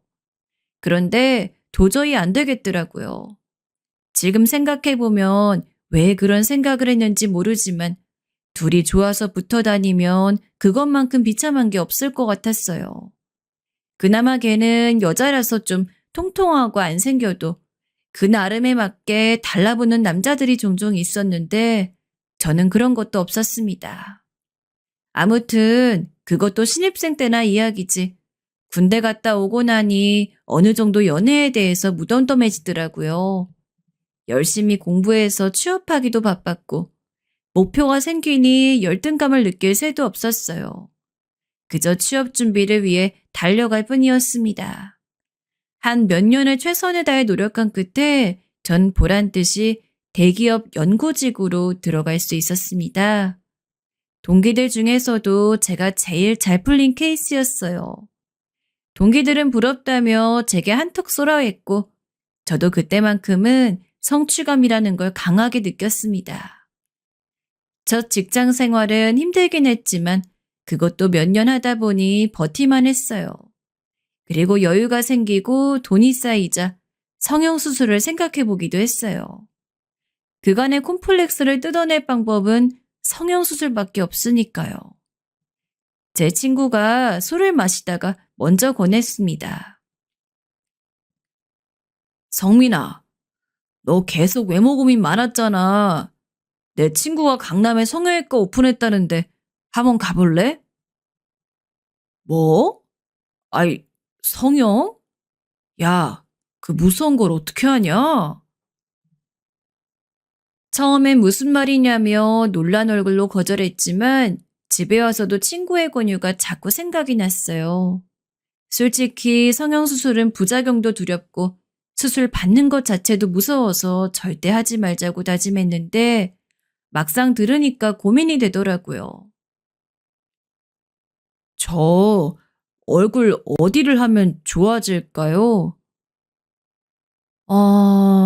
일단 환자분 같은 경우는 코를 높이셔야 하고요. 턱도 깎으셔야 돼요. 눈도 너무 작아서 찝으시면 훨씬 인상이 좋아 보이실 것 같은데. 네? 눈, 코를 다요? 아니, 턱까지요? 요즘엔 그렇게들 많이 하세요. 결국 견적이라도 한번 받아보자는 마음으로 성형외과에 갔습니다. 나름대로 용기를 가지고 간 거였는데 글쎄 하는 말이 저보고 얼굴을 뒤집어 엎으라는 말이었습니다. 들어보니 비용도 만만치 않았고 집에 와서 사진들을 보니 정말 끔찍했어요. 아무리 제가 얼굴을 바꾸고 싶다고 해도 그걸 도저히 견뎌낼 자신이 없겠더라고요. 그날 저 그냥 안 할게요 하고 자리를 박차고 나와버렸습니다. 걱정 마 짜식아. 네 연봉도 좋고 집도 괜찮잖아. 분명 인연 있는 여자가 나타날 거다. 기죽지 마. 제게 성형을 권유했던 친구는 저를 이런 말로 위로해 주었지만 그닥 위로가 되진 않았습니다. 하지만 문제는 부모님이었어요. 이제 나이도 차고 하니 집에선 슬슬 제 결혼 준비를 하기 시작했어요. 성민아, 이제 결혼 준비해야지. 엄마가 이번에 받아놓은 선자리 있으니까 나가봐. 여자애가 참하게 생겼더라. 어머닌 저를 위해 선자리를 많이 잡아주셨지만 정작 애프터 신청은 번번이 거절당하기만 했어요. 각오를 하긴 했지만 외모가 전부가 아니라 생각했는데 제 가치관이 부정당한 기분마저 들었습니다. 또 내가 어떻게 노력해서 이 자리까지 왔는데 결혼 시장에서마저 이렇게 안 팔리나 생각하니 참 황당한 마음도 들고 억울한 마음도 들었어요. 그러던 어느 날 아버지께서 제게 성민아, 네 사진 보여줬더니 꼭 만나고 싶다더라. 직업도 의사이고 얼른 만나봐라. 하시더라고요. 그토록 들뜬 아버지의 목소리를 들은 건 몇 년 만에 처음이었습니다. 아버지가 그리 강권을 하시니 도저히 거절할 수가 없겠더라고요. 저도 제 얼굴을 보고도 만나보고 싶단 여잔 처음인지라 기대를 안 가질 수가 없었지요. 안녕하세요. 아, 네. 안녕하세요. 하지만 그날의 선자리는 절망만을 안겨주었습니다. 저를 보자마자 여자분의 얼굴이 불쾌한 뭔가를 본 것처럼 확 굳어져 버렸습니다. 속으론 좌절감이 엉켜들어왔지만 나름대로는 어떻게든 대화를 이끌어 나가려고 노력했어요. 뭐 좋아하세요? 아, 취미가 등산이라고 들었는데 어디산 가보셨어요?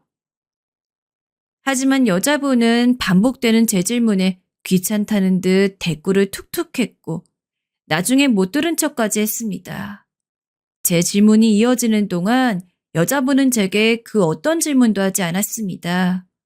오로지 네네 하는 대답만 하더니 갑자기 그러더군요. 저 죄송한데 지금 약속이 생겨서요. 네? 지금요? 네, 가봐야 할 것 같아요.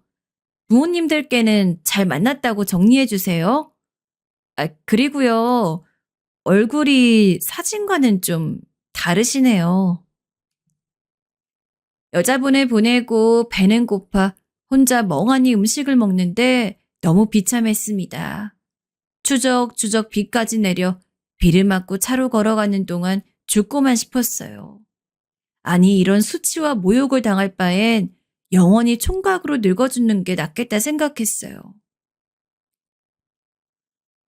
아버지, 저 더 이상 선자리 안 나가요. 죄송합니다. 뭐라고? 아니 왜? 젊은 녀석이 뭘 한두 번 안 됐다고 풀이 죽어. 계속 인연을 찾아봐야지. 그렇다고 혼자 살 거냐? 젊은 놈이 왜 이리 배짱이 없어?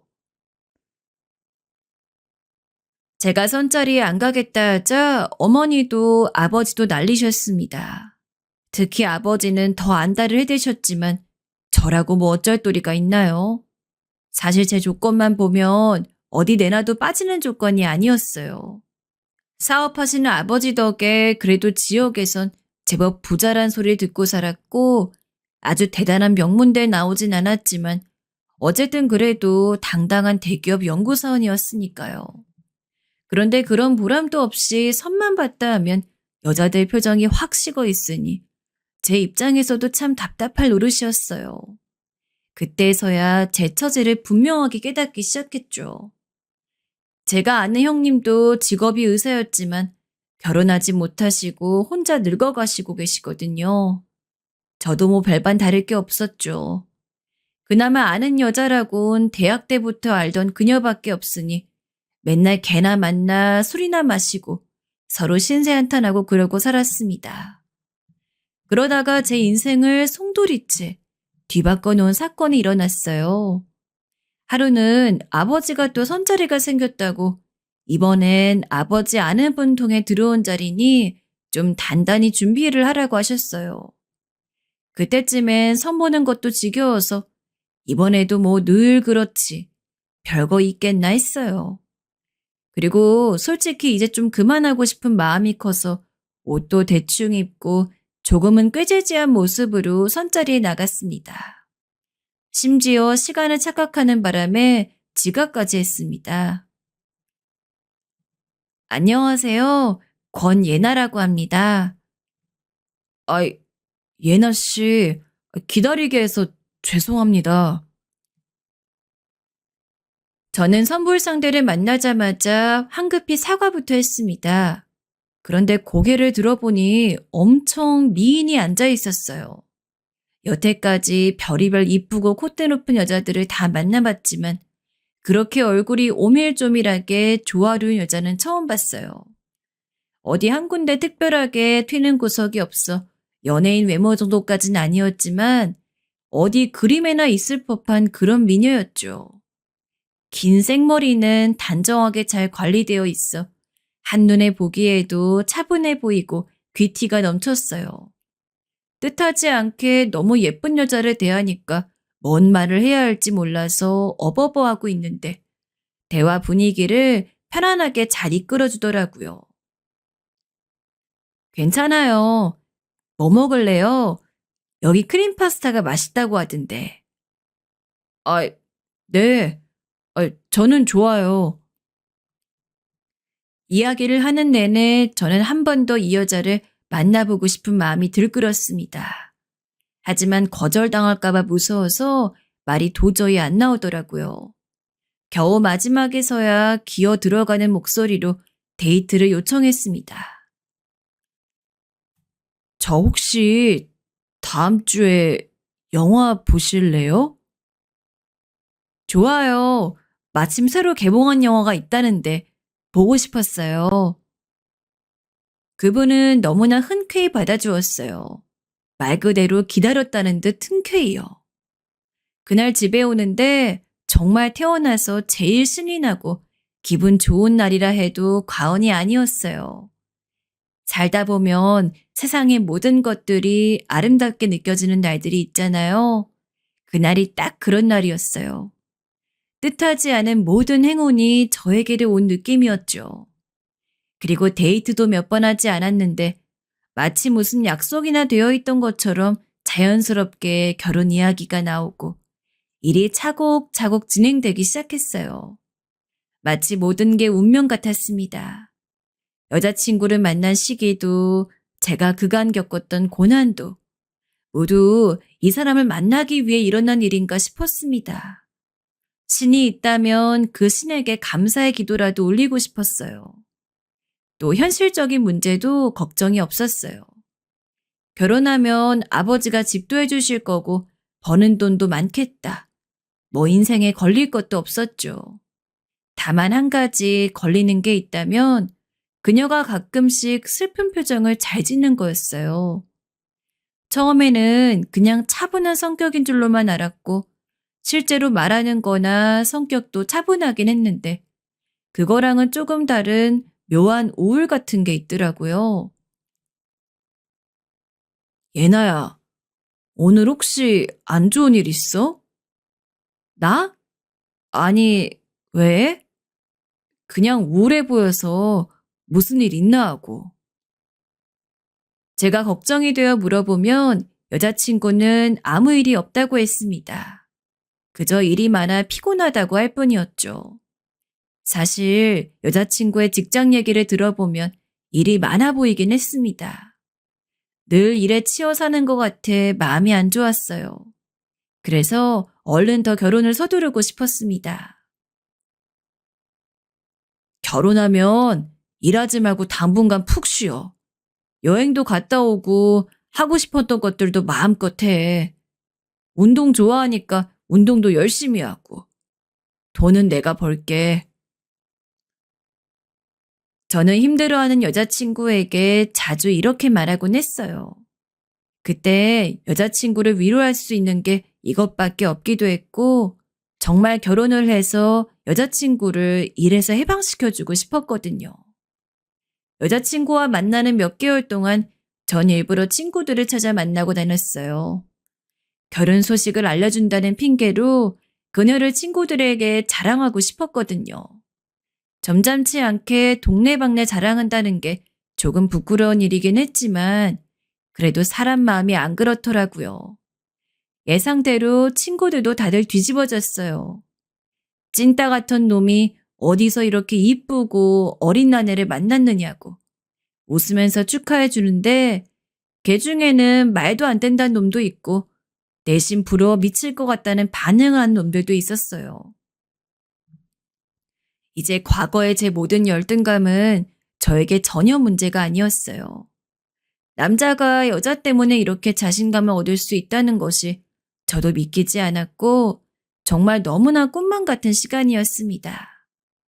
아내가 될 여자친구도 저를 많이 사랑하는 것 같아 정서적인 안정감도 느끼었고요.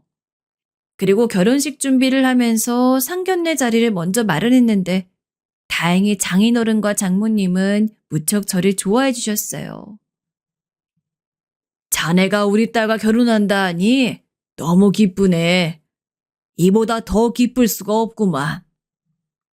난 자네랑 우리 딸이 진즉에 잘 될 줄 알았어. 고맙습니다. 앞으로 잘 살아나갈게요. 믿어주셔서 감사해요. 장인어른은 이 결혼을 무척 기대하고 계셨다며 아이처럼 들떠하셨습니다. 그런데 장인어른이 말을 하는 내내 여자친구의 표정이 어딘지 모르게 좋지 않았어요. 급기야 배가 너무도 아프다면서 얼른 가자고 부추었습니다. 성민 씨, 나 배가 아파서 빨리 좀 일어나면 안 될까? 아이, 배가 아파? 알겠어. 저 장인어른, 장모님, 죄송하지만 예나가 배가 아프다고 해서 먼저 일어나야 할 것 같은데. 아이, 그래. 가는 길에 차도 막힐 것 같으니 얼른 일어나게. 그뿐만이 아니었습니다. 어쩐지 여자친구는 결혼식을 준비해 가는 동안 표정이 계속 좋지 못했습니다. 신혼집을 보러 갔을 때도 그랬고 저희 부모님을 보러 왔을 때도 억지로 웃는 듯 했습니다. 그런 여자친구를 보며 왜 그러냐고 묻기도 했지만 늘 애매모호한 답변으로 피해가니 괜히 압박을 주는 것 같아 더 물을 수가 없었어요. 그리고 마침내 결혼식이 진행되었습니다. 그런데 결혼식 동안에도 이상한 점이 하나 있었어요. 식장에 신부 친구들이 거의 오지 않은 거였어요. 온 사람이라곤 결혼 전에 잠깐 본 아내의 어릴 적 친구 한 명만 보이더라고요. 물론 아내가 친구가 별로 못 온다고 미리 말해주긴 했지만 마음에 걸리었습니다. 제 친구 한 명이 지나가는 말로 신부 쪽 친구들이 별로 없네 하고 말했을 정도였으니까요. 아내도 민망해하는 것 같길래 더 묻지 않았지만 확실히 이상하긴 했습니다. 신혼여행은 유럽으로 가고 싶었는데 그때는 코로나 때문에 뒤숭숭하던 때라 제대로 된 신혼여행은 나중에 가기로 하고 그냥 국내나 돌아다니는 걸로 대신했어요. 첫날 밤엔 무진장 긴장이 되더라고요. 나이 30이 넘도록 모태솔로였으니 신혼 첫날 밤이 첫 경험이 될 줄이야 뭐 저라고 생각이나 했겠어요. 그렇다고 자존심 상하게 누구한테 물어볼 수도 없고 그저 동영상 보고 혼자 상상 트레이닝하면 최대한 티 안 내려고 갖은 준비를 다 했어요. 그런데 막상 첫날 밤이 되니 아내가 거부를 하더라고요. 마침 몸도 안 좋은 데다 하루 종일 돌아다닌다고 무리를 했더니 피곤하고 몸이 아파 도저히 그럴 상황이 아니래요. 잔뜩 기대하고 있던 중에 뭔 날벼락 같은 소린가 싶었지만 워낙에 착한 여자인데다 진짜 수척한 얼굴을 하고 울듯한 표정으로 미안해하니 뭐라 더 조를 수도 없더라고요. 일단 배려해야겠다는 생각이 들어 기다리려고 했어요. 신혼여행이 끝나고 보름이 지나고 한 달이 지나가도 아낸 밤만 되면 늘 침대에 누워 두 손을 모으고 그대로 잘 준비만 했어요. 원래 잘 아프다 그러니 뭐라 화도 못 내고 그냥 매번 이야기나 좀 하다 잠들 수밖에 없었어요. 하지만 그보다 더 걱정스러웠던 건 아내의 얼굴이었습니다. 아내는 점점 말라갔습니다. 잘 먹지도 않았고 먹으려 하지도 않았어요. 당신 이러다 큰일 나. 좀 먹으라고. 대체 뭐가 문제야? 급기야 제가 속상한 마음에 소리치기도 했지만 그때마다 아내는 눈물만 떨구었어요. 결혼을 하고 일을 그만두면 행복해할 줄 알았는데 어쩐지 더 불행해 보였습니다. 마치 저와 결혼한 게 실수인 것처럼요. 마냥 행복할 줄 알았던 신혼생활이 그렇게 되니 저도 기분이 좋지 않았습니다. 이러다 이혼하자는 말이 아내의 입 밖으로 나올까 두렵기도 했어요. 두려움이 계속되다 보니 가슴이 늘 무언가로 꽉 막힌 것 같았고 이 사태를 어떻게 해야 좋을지 몰라 전전긍긍했어요. 친구들에게 조언을 구하기도 했고 그 조언대로 아내가 좋아하는 꽃을 사다 주거나 맛있는 걸 사줘도 아내 행복해하지 않았습니다. 그저 힘없이 늘 침대에 누워있을 뿐이었죠. 정신과에 데려가 보려 해도 아낸 가지 않겠다고 단언했어요. 나를 지금 정신병자 취급하라는 거예요? 괜찮다니까. 제 얼굴에 대고 고함까지 지르니 뭘 할 수가 없었습니다. 그러던 어느 날 아내가 밝은 얼굴로 제게 묻더군요. 오늘 뭐 먹고 싶어요? 아내가 그토록 밝은 얼굴인 건 신혼생활 만에 처음이었습니다. 얼굴에 도는 생기를 보니 내심 너무 놀랐어요. 좋은 일 있어? 얼굴이 좋아 보이는데. 그냥 당신 먹고 싶은 거 해주고 싶어서 스테이크 구워줄까? 당신 그거 좋아하잖아. 나야 좋지. 그럼 오늘 일찍 퇴근할게. 알겠어요. 저를 위해 스테이크를 구워준다는 아내의 말에 눈물이 날 것처럼 좋았습니다. 드디어 아내의 우울증이 낫고 이제 좀 사나 싶어서 숨통이 트였어요. 두려움이 거치고 이제 행복해지려나 싶었습니다. 하지만 신혼 2달도 안 돼 결국 일이 터지고 말았습니다.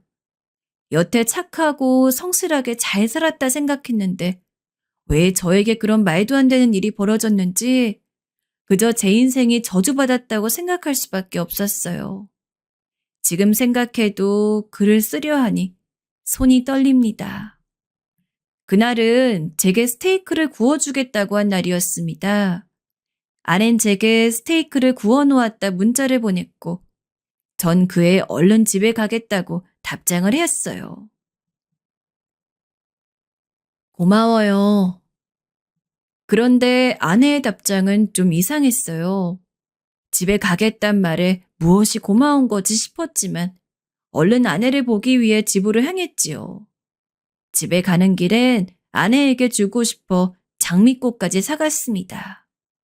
허나 집에 들어왔는데 아내가 없었어요. 정갈하게 차려져 있는 밥상만이 저를 맞이할 뿐이었습니다. 말도 없이 어디를 나갔나 했는데 집안이 이상하게 고요한 거였습니다. 섬뜩할 정도로요. 느낌이 이상했어요. 알 수 없는 불안감에 집안 곳곳을 둘러보다 화장실 문을 연 순간 아내를 발견했어요.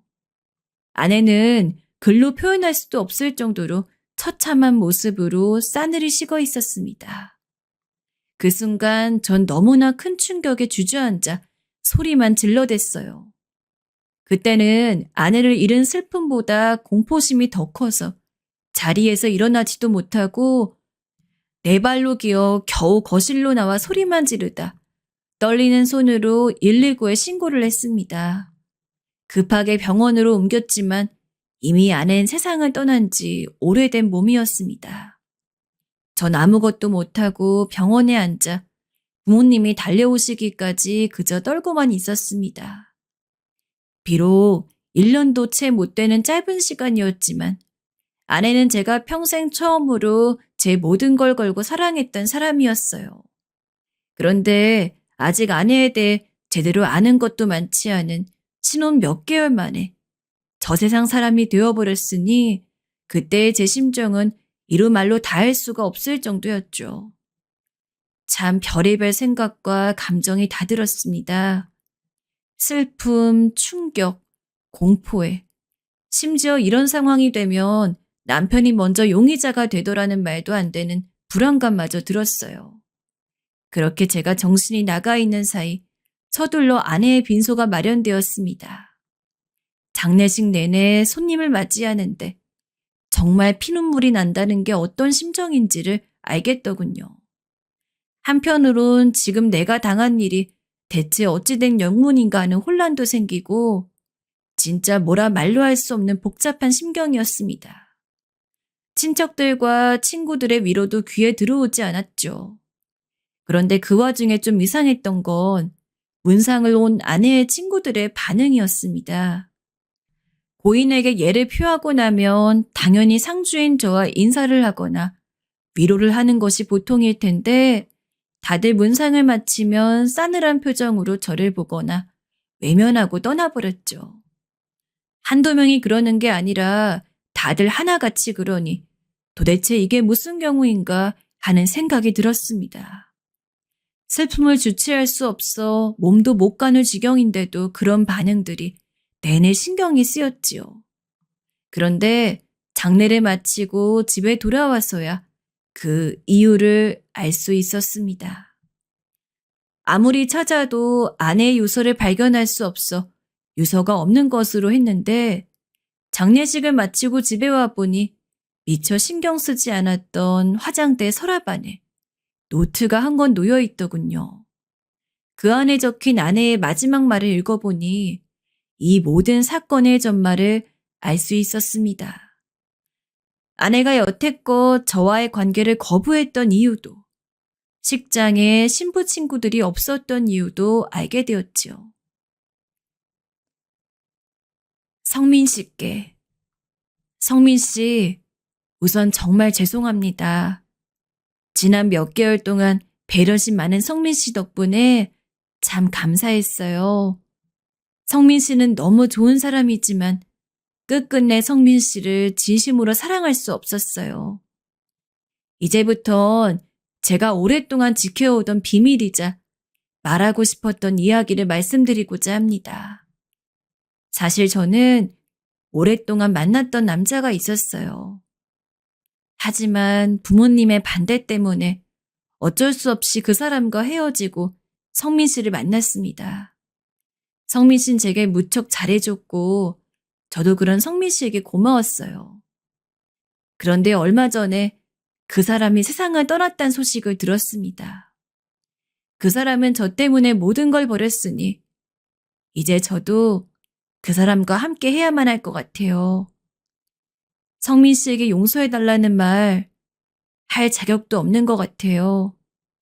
상처를 줘서 정말 미안해요. 부디 좋은 사람과 다시 만나시길 바랍니다. 유서를 읽는데 얼굴에 핏기가 싹 사라지는 서늘함을 느꼈습니다. 그리고 그간의 절망감과 슬픔도 함께 씻겨 내려가면서 정말 어이가 없어 웃음이 다 나오더군요. 너무나 화가 나서 그 길로 장인에게 전화해서 왜 여태 날 속였냐며 유서의 내용을 따지고 들었습니다. 장인이란 작자는 뭐라 할 말이 없었는지 그저 미안하다는 말만 반복하더군요.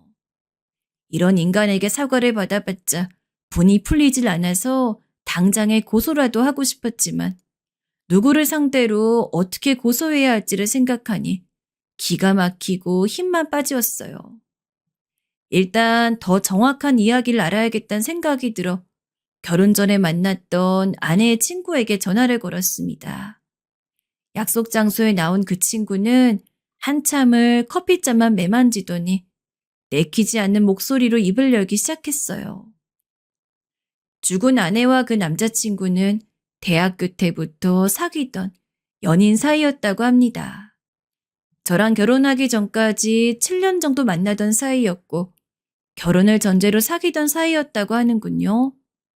그런데 남자가 회계사 시험을 준비하는 사람이었는데 매번 시험에 떨어지니 장인도 두고 보기 불안해서 당장 헤어지라고 닥달을 했다고 하더군요. 그러다가 이제 우리 집안과 어떻게 연줄이 닿고 나니 경제적으로 여유 있는 사람과 결혼하는 게 훨씬 낫지. 왜 가난한 남자를 붙들고 정을 못 대냐. 시험에 합격한들 지금부터 벌어서 어느 세월에 안정적으로 사냐며 죽은 아내를 압박했다고 하는군요. 예나가 정말 많이 힘들어했어요. 부모님이 예나를 못 살게 구셨거든요. 성민 씨랑 결혼하지 않으면 자식이 아니라고 하면서요.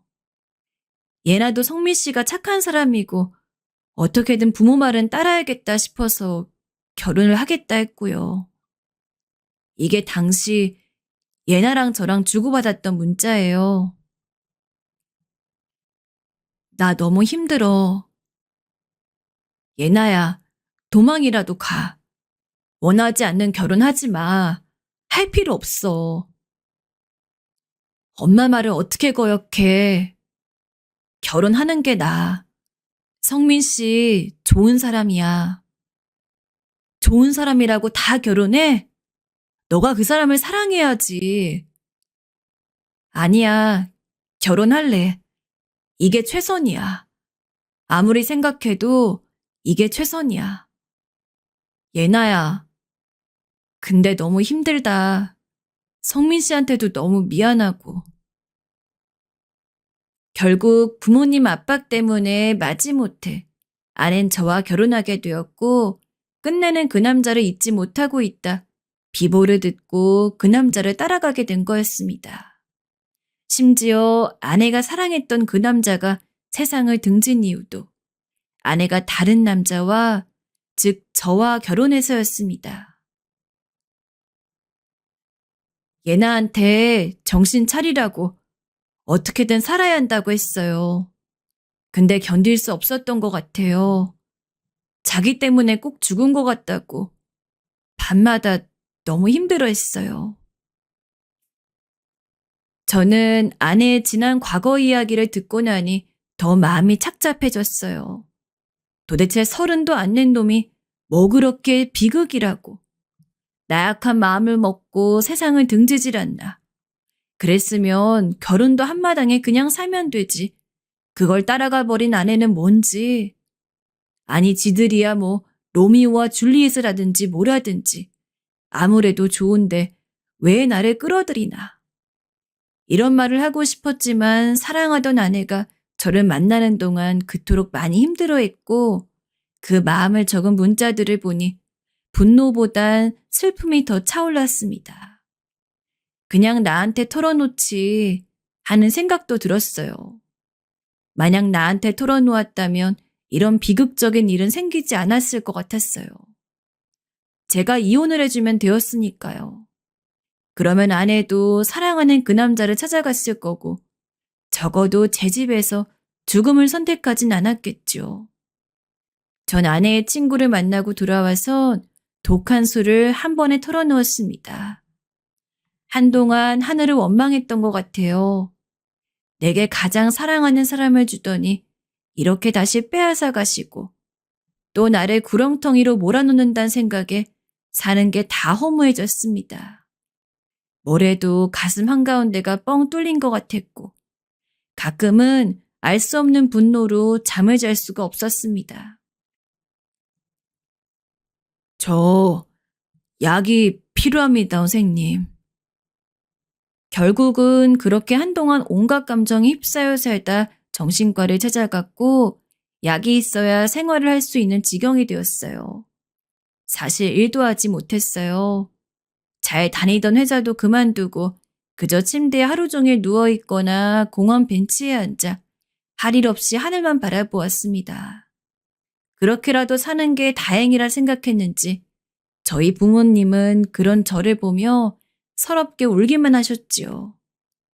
그렇게 답답한 마음을 하소연할 때도 없고 혼자 끙끙 앓고 있던 어느 날 얼마 전에 제 유일한 절친에게서 전화가 왔어요.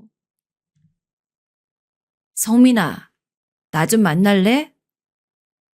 아무래도 친구는 다른 사람에게서 제 이야기를 들은 것 같았습니다. 조심스레 만나자고 한 그 친구는 저에게 술을 마시자고 했고 나갈까 말까 고민하다 친구를 보러 오랜만에 외출을 했습니다.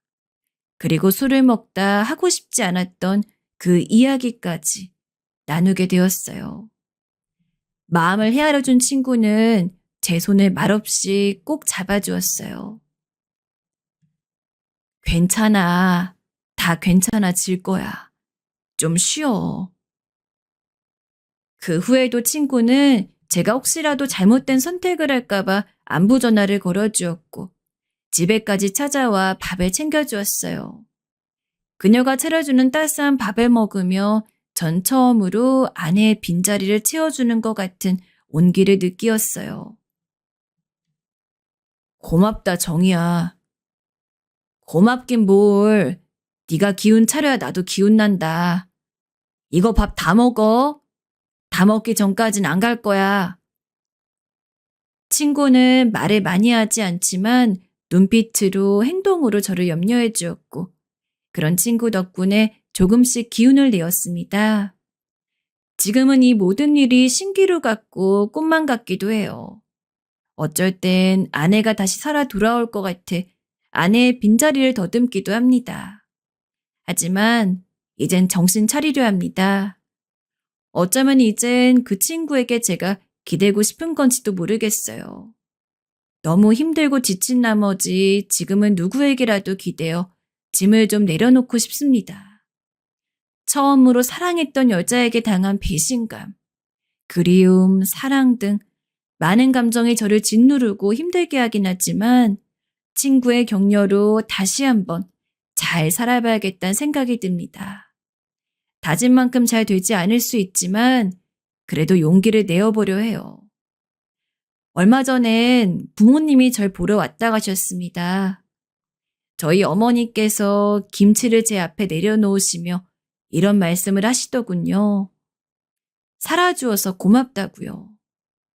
어머니의 그 말을 듣는데 괜히 제가 다 눈물이 났습니다. 사랑하는 아들이 괜히 늙은 부모님의 속만 썩이고 배만 끼치는 것 같아 죄송스러운 마음이 들었네요. 제 이야기를 들으신 여러분도 부디 제 앞길을 응원해 주셨으면 합니다.